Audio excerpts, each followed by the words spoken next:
No. I can see why.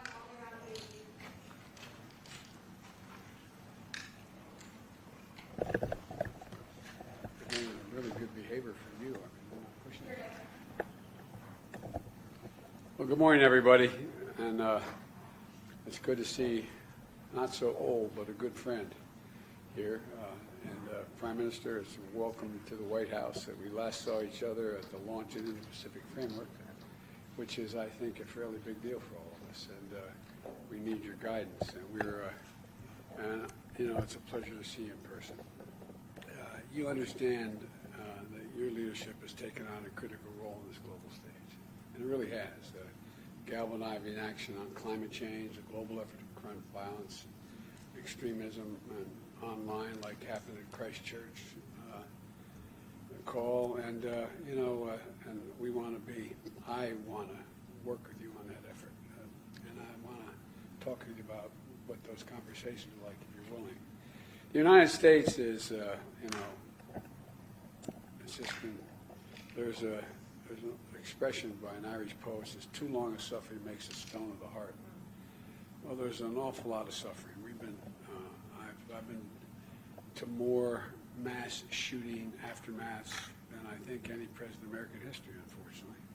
And it's just so much of it is preventable, and the devastation is amazing.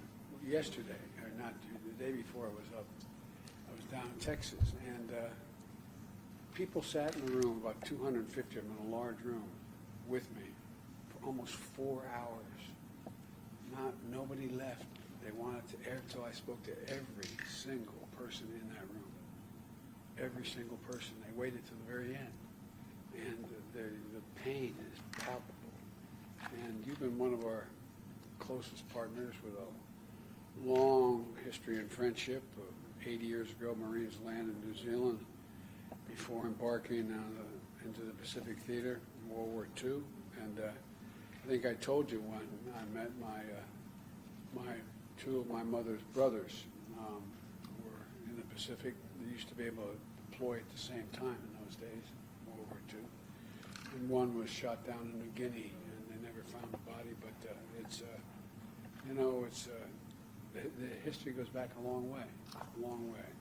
And I want to, by the way, recognize New Zealand's significant support for Ukraine, as a lot of Indo-Pacific countries are doing now, because this is more than just a regional war going on. So I look forward to our conversations today. We have a lot to talk about, and I'm really, really delighted to have you here again. Really. Can I say, Mr. President, thank you so much for this opportunity. Thank you.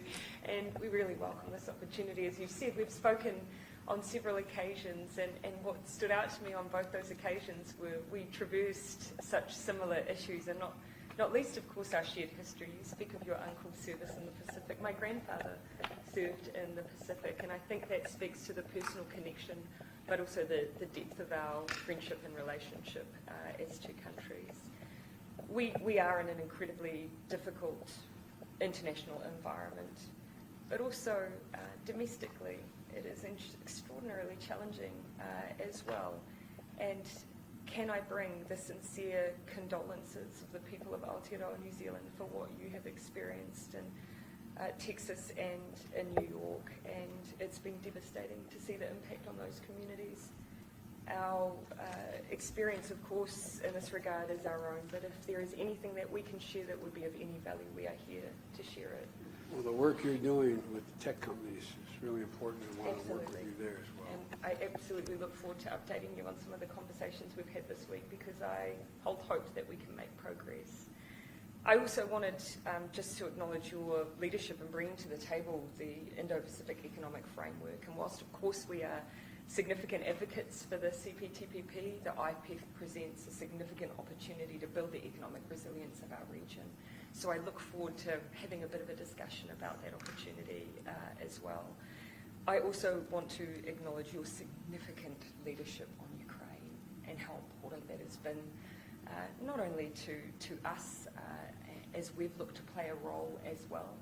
But globally, as we look to make sure that we strengthen the international response to what is a threat to our values and, of course, the territorial sovereignty of Ukraine.